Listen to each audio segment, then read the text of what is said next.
ଆସିଲେ ପଳେଇଲା ବହି ନାଁଟା ଗୁଡେ ହେଇଯାଉଛି କାଳେ। ସାରା ଶୁଣ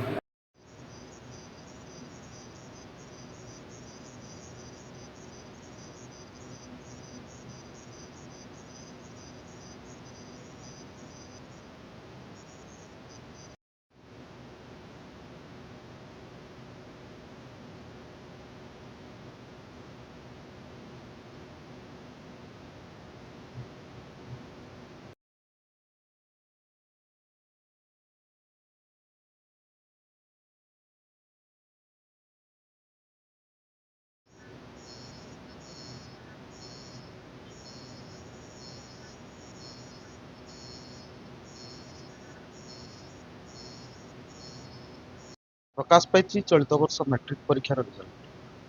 ଅନୁଗୁଳ ଜିଲ୍ଲାର ଟପର ହୋଇଛନ୍ତି ବାଗିଡ଼ା ଉଚ୍ଚ ବିଦ୍ୟାଳୟର ଛାତ୍ରୀ ତଥା ବରସାଇ ପଞ୍ଚାୟତ ଖମାର ଗ୍ରାମର ଭବାନୀ ଆଚାର୍ଯ୍ୟଙ୍କ ଝିଅ ଆଦ୍ୟାଶା। ବର୍ତ୍ତମାନ ଅଛୁ ତାଙ୍କ ବାସଭବନ। ପଚାରିବା କିପରି ଭାବେ ରହିଥିଲା ତାଙ୍କର ଏସବୁ ପରୀକ୍ଷାର ଜୟଯାତ୍ରା। ତାଙ୍କ ସହିତ ଅଛନ୍ତି ବାବା ଭବାନୀ ସାର୍। ସାର୍ କ'ଣ କହିବେ, ଝିଅ ପ୍ରଥମ ସ୍ଥାନ ଅଧିକାର କଲା କି କେମିତି ଲାଗୁଛି? ନିଶ୍ଚିତ ଖୁସି ଅଛୁ, କିନ୍ତୁ ଆମ ଆଶା ଅନୁସାରେ ତାର କର୍ମ ଅନୁସାରେ ଯେତିକି ସେ ଫଳ ପାଇବା କଥା ଟିକେ କମ୍ ଅଛି। ତାର ଟାର୍ଗେଟ ଥିଲା 590 ନମ୍ବର ପ୍ଲସ୍ ପାଇବ ବୋଲି, କିନ୍ତୁ 578 ନମ୍ବର ରଖିଛି। ତଥାପି ଖୁସି ଅଛୁ। ଦେଖନ୍ତୁ, ଝିଅର ପରୀକ୍ଷା ଫଳକୁ ନେଇ ବାପା ଟିକେ ଡିପ୍ରେସ୍ ଥିଲେ ମଧ୍ୟ ସେ ବହୁତ ଖୁସି ଅଛନ୍ତି। ଆମ ସହିତ ଅଛନ୍ତି ତାଙ୍କ ମା। ତାଙ୍କୁ ପଚାରିବା, ଝିଅ ବାପା କହୁଥିଲେ କି ଝିଅ କମ୍ ନମ୍ବର ରଖିଲା, ଆପଣଙ୍କୁ କେମିତି ଅନୁଭବ ହେଉଛି ଝିଅ? ହଁ, ଖୁସି ଲାଗୁଛି, କିନ୍ତୁ ଆଉ ଟିକେ ହେଇଥିଲେ ଭଲ ଲାଗିଥାନ୍ତା। ଦେଖନ୍ତୁ, ମା ଖୁସି ଥିଲେ ମଧ୍ୟ ତାଙ୍କ ମନ ଟିକେ ଉଣା ଅଛି, କାହିଁକି ନା ଝିଅ କମ୍ ନମ୍ବର ରଖିଛି। ଆମ ସହିତ ଅଛନ୍ତି ଆଦ୍ୟାଶା। ଆମେ ଆଦ୍ୟାଶାଙ୍କୁ ପଚାରିବା, ଆଦ୍ୟାଶା, MBC ଟିଭିକୁ ଆପଣଙ୍କୁ ସ୍ୱାଗତ। କ'ଣ କହିବେ, ଏଇ ଯୋଉ ଜୟଯାତ୍ରା ଆପଣଙ୍କର କେମିତି ଥିଲା?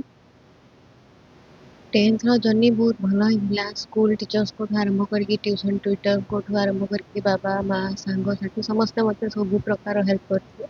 ତ ଆଶା ତ ଥିଲା 590 ପ୍ଲସ୍, ଆସିଛି 578। ରିଚେକିଂ ପାଇଁ ରିକ୍ୱେଷ୍ଟ କରାଯିବ। ତ ଜୟଯାତ୍ରା ବହୁତ ଭଲ ହିଁ ଥିଲା। ସାର୍ମାନେ ବି ବହୁତ ହେଲ୍ପ କରିଛନ୍ତି, ମ୍ୟାମ୍ ମାନେ ବି ବହୁତ ହେଲ୍ପ କରିଛନ୍ତି। କି ମୋର ସାଙ୍ଗମାନେ ଥିଲେ, ସମସ୍ତେ ବି ହେଲ୍ପ କରିଛନ୍ତି କି ତୁ ପଢ଼, ମୁଁ ଯେମିତି ଭଲ ରେଜଲ୍ଟ କରିପାରିବି, ସମସ୍ତଙ୍କର ସେଥିରେ ହାତ ଅଛି। ଦିନକୁ କେତେ ଘଣ୍ଟା ପାଖାପାଖି ପରିଶ୍ରମ କରୁଥିଲେ ଏଇ 10ମ ଶ୍ରେଣୀ? ସ୍କୁଲର 6 ଘଣ୍ଟା, ଟ୍ୟୁସନ୍ର 3 ଘଣ୍ଟା ଛାଡ଼ି ସାରିବା ପରେ ସେଲ୍ଫ ଷ୍ଟଡ଼ିରେ ମୁଁ 6ରୁ 7 ଘଣ୍ଟା ପ୍ରାୟ ପଢ଼ାପଢ଼ି କରୁଥିଲି। ଆଗକୁ କ'ଣ ରଖିଛନ୍ତି ପଢ଼ିବା ପାଇଁ, କି ଆଗକୁ ଭବିଷ୍ୟତ କ'ଣ ହେଉଛି? ଆଗକୁ +2 ସହିତ ତ ନିଟ୍ ପାଇଁ ଟ୍ରାଏ କରିବି। ତାପରେ ଡକ୍ଟର ଯେହେତୁ ଏମ୍ ଅଛି, ତାପରେ ଦେଖନ୍ତୁ,